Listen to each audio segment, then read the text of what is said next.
Now, this attitude, there is a definition or a key point, that is evaluative statements or judgment concerning an object, people, or an event.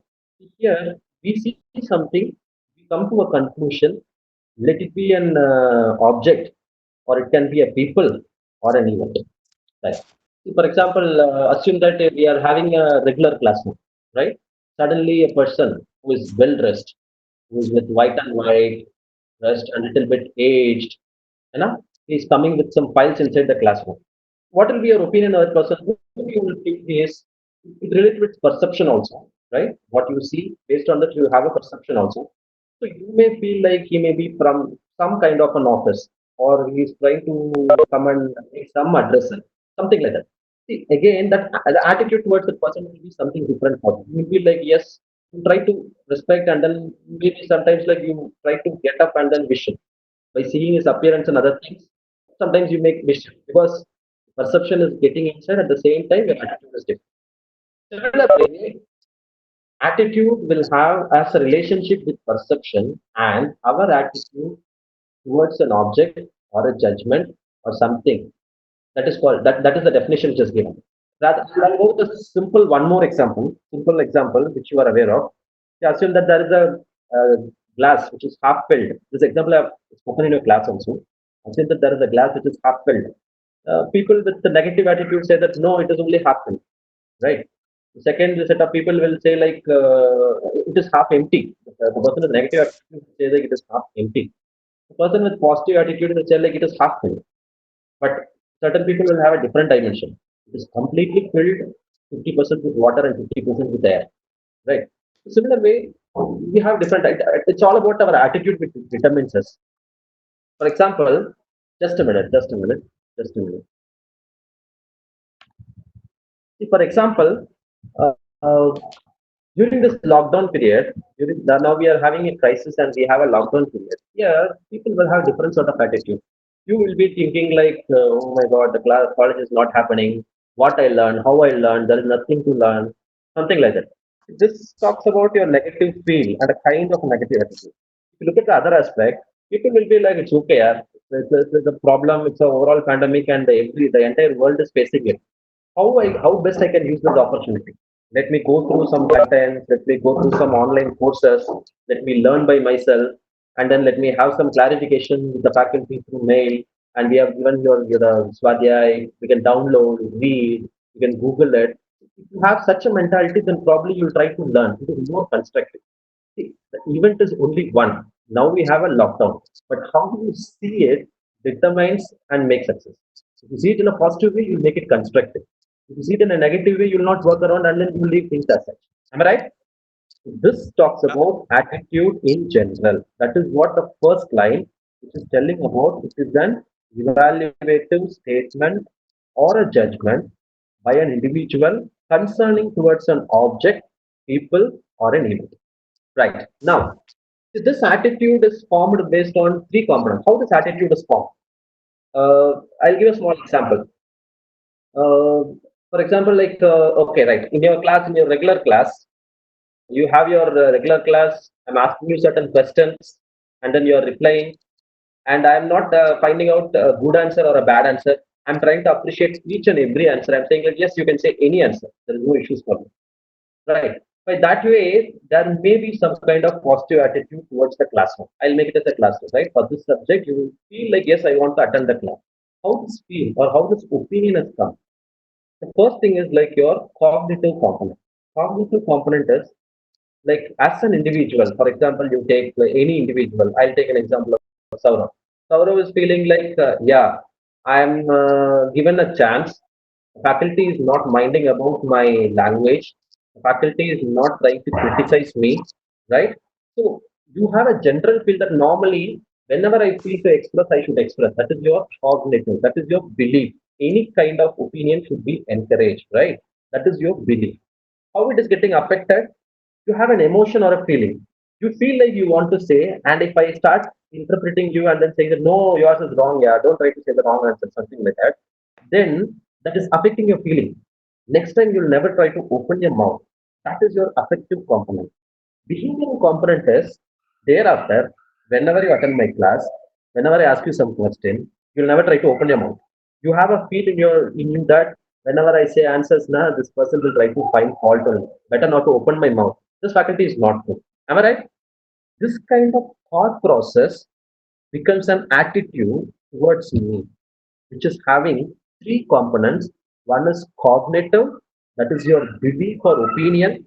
The second is affective, which is your emotion or feeling.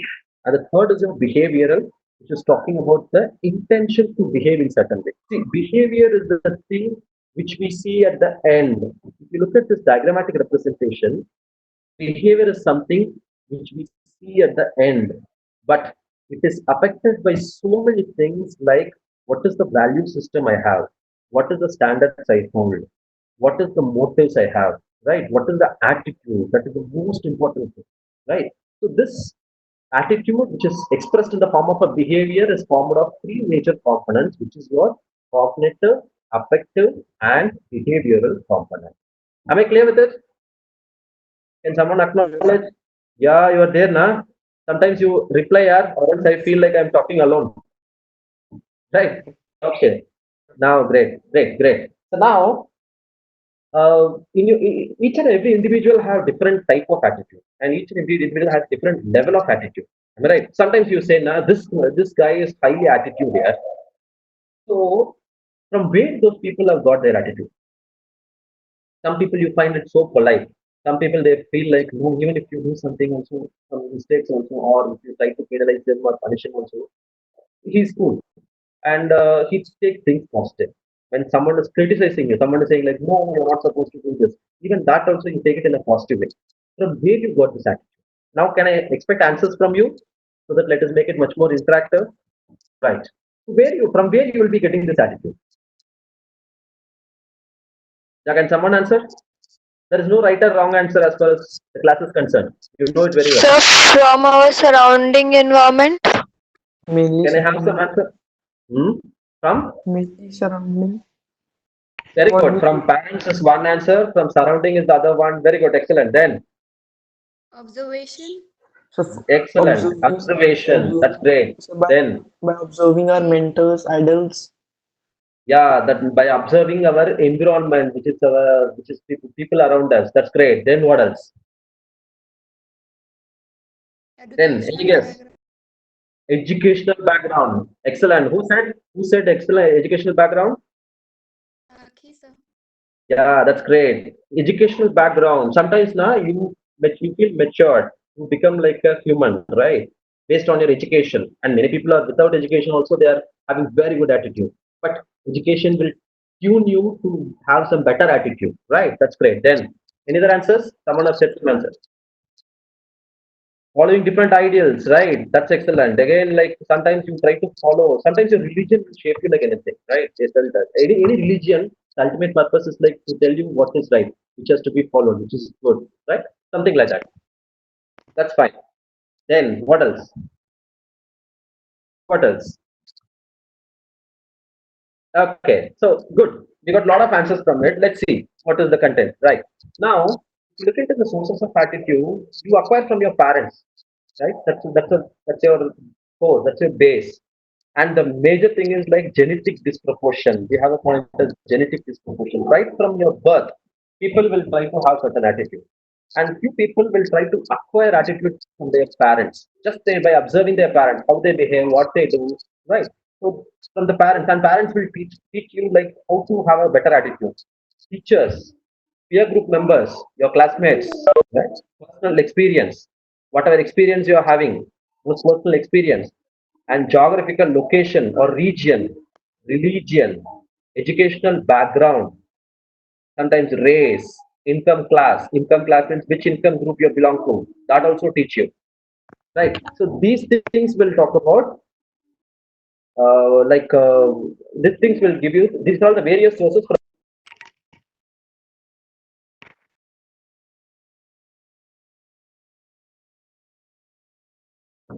Yeah. Now, and few points you said like observations. See, we observe things around us, we observe people, and we try to turn ourselves as per that. That is also a major source of attitude. And then attitudes that we imitate, we try to follow some people, role models. That is also a source of attitude. Now it's clear. Sources of attitude. Can someone reply? Yeah, that's great. So now here we are looking into theories of attitude formation. How this theories of attitude formation. So there are various theories which is talking about cognitive consistency theory, functional and social judgment, but we'll concentrate more on cognitive dissonance theory. So what is cognitive consistency theory? This theory states like attitude does not exist in isolation.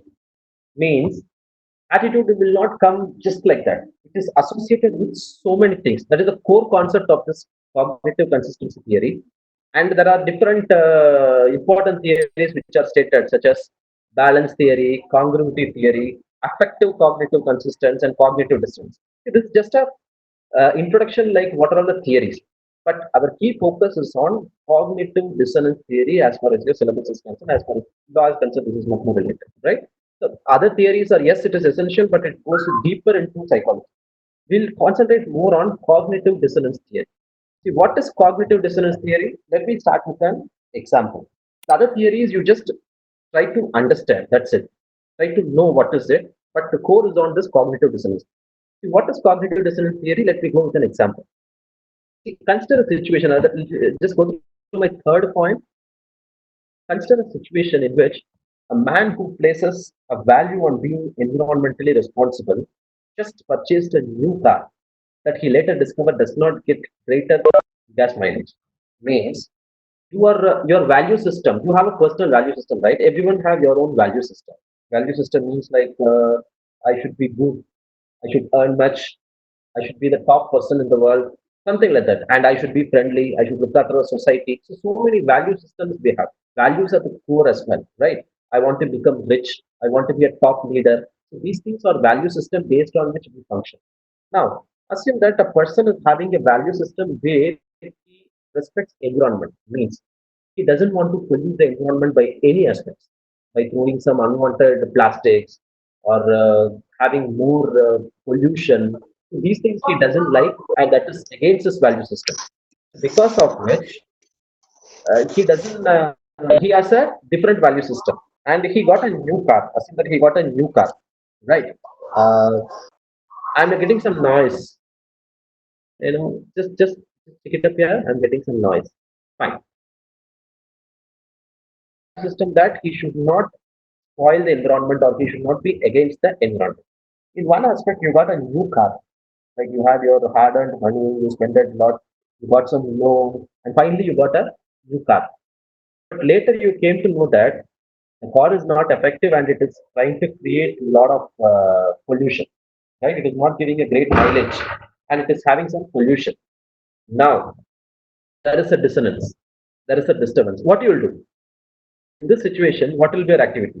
Komal, if you are having a value system that you don't want to affect the environment and you found that you got a new car and that is completely like creating pollution, both are not matching, what you'll do? Komal is there? कोमल है sir, कोमल है।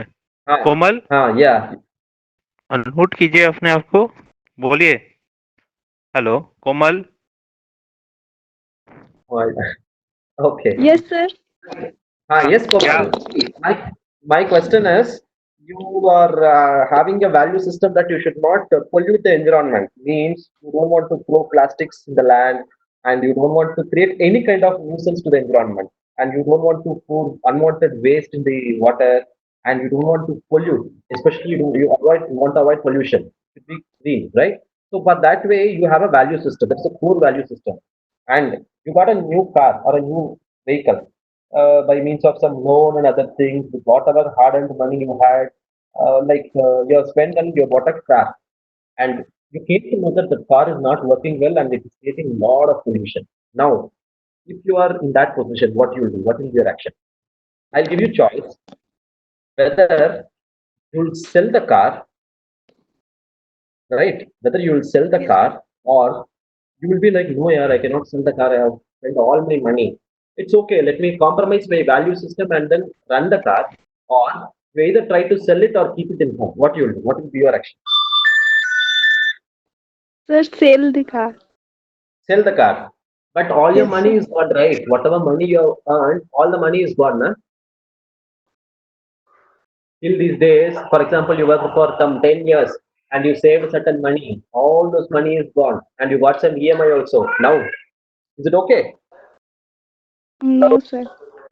Then what you'll do? You'll run the car because your value system will be gone. Nah? You are valuing the environment a lot. You don't want to harm the environment by any cost. Right? See, now this confusion, this scenario I've given as an example, this confusion which is happening in the mind of people, right? We call it as dissonance. Am I clear what is dissonance?